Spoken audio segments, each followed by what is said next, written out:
Hi everyone, I am recording a quick little video just to give Joaquin Phoenix a whole lot of props for using his phenomenal public platform and an opportunity uh, that isn't really given to many people, much less someone who is a very vocal and outspoken vegan activist.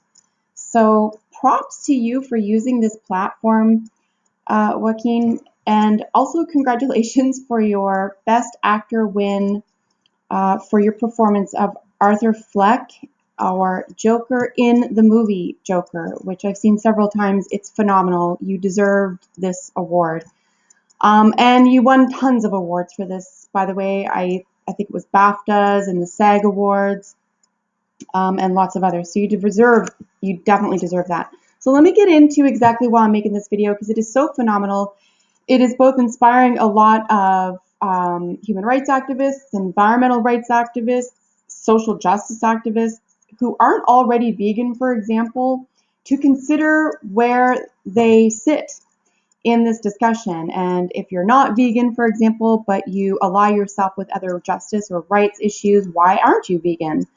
So I'm really happy to see him pull this together in terms of making veganism and animal rights or animal liberation a part and parcel of the justice community and of the rights community. So I'm just going to go over the speech a little by little and get a little bit of a breakdown and look at what maybe some other people are saying about it. So he kind of broke the internet with this speech, by the way. It's one of the very few opportunities that we get to see anyone in a position of relative or perceived power with his fame, for example, and success, to speak for, as he says, the voiceless, to be a voice for the voiceless.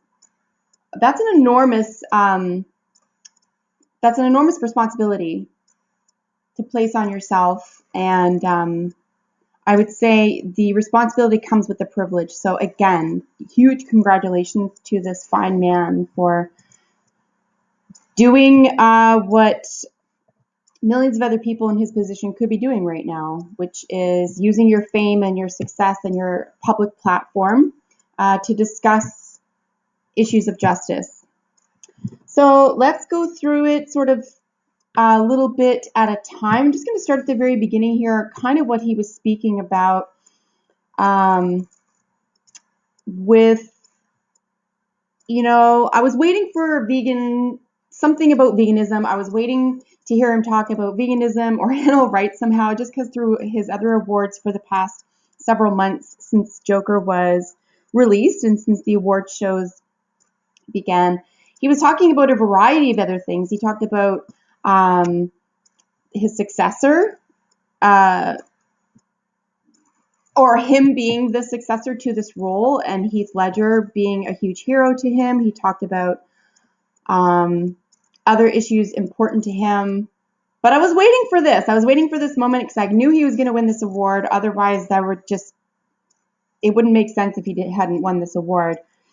So I wasn't disappointed. No vegan activist was disappointed with this. It was pretty incredible. So at the 24-second mark, he begins talking about humility and grace and gratitude. Now, this is quite an enormous feat for a very well-known and respected, even and especially amongst his own acting community, to even be talking about like his sense of humility and gratitude is pretty phenomenal. At the 26-second mark, he talks about the opportunity to use your voice for the voiceless. And this is how I kind of knew he was going to start slipping into, rights and justice, language at this point as well. I'm going to look at some of his astrological positionings later in the video, just because that's what I do and that's how I operate. So it's very interesting to look where some of his signs are. But that's off course. Let's get back on course. 33-second mark. He talks about distressing issues we are facing collectively and the commonality in championing different causes. So in that, he talks about basically humanity. He's talking about humanity as a whole, right? We're all in it. It's one earth. We're not blind to these issues, but we think that we have to tackle specific causes all by themselves because they don't match or they don't meet up. But as we'll see, that is actually, in fact, untrue. At the 1 minute mark, he talks about racism, gender inequality, queer rights, indigenous rights, and animal rights being the commonality in the fight against injustice. And he further explains that these are based on belief systems. So at the 1 minute, 8 second mark, he talks about beliefs regarding domination, control, use, and exploitation of others with impunity. And this is really just, and vegan activists will sum this up in terms of might makes right, right? This is really how Nazism worked. This is how sexism and racism and speciesism, as he discusses, this is how these things work. It's a belief. It's not even a fact.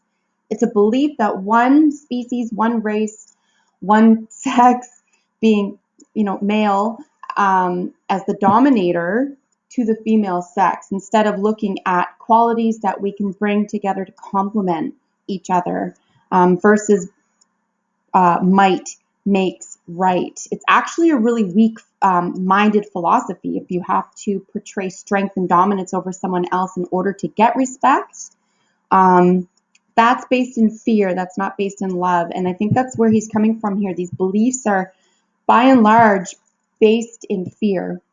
And that's not by accident. This is all of this because we live in a mirror world. All of this, it has to be based on fear because that's the only way you can control other people. Truly it is. And it's a very Machiavellian state of mind or belief system. And whether we're conscious of it or not, this is how we operate until becoming conscious to it.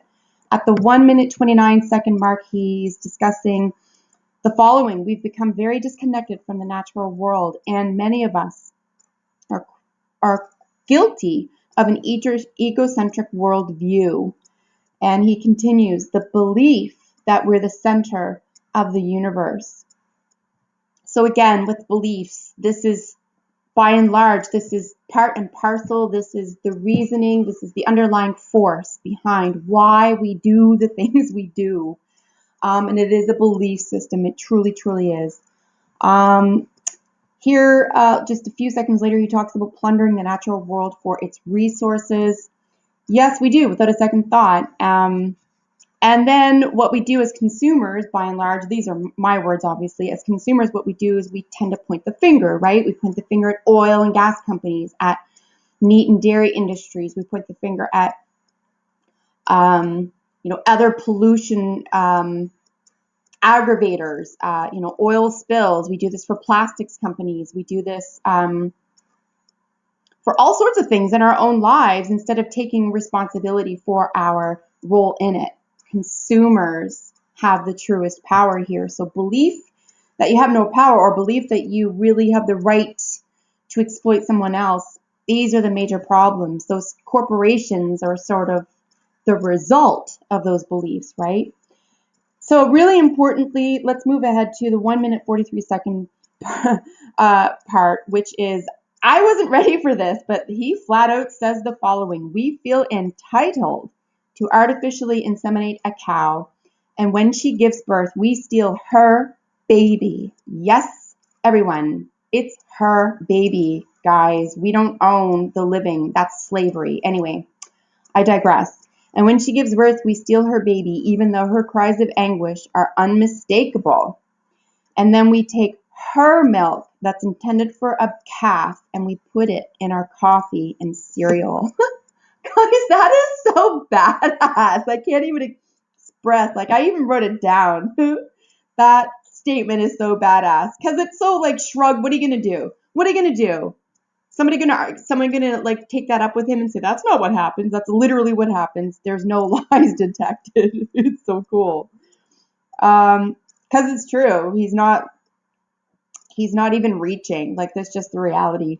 At the 2 minute, 2 second point, he continues, and I think we fear the idea of personal change because we think that we have to sacrifice something to give something up. At the 2-minute 12-second mark. But human beings at our best are so inventive and creative and ingenious.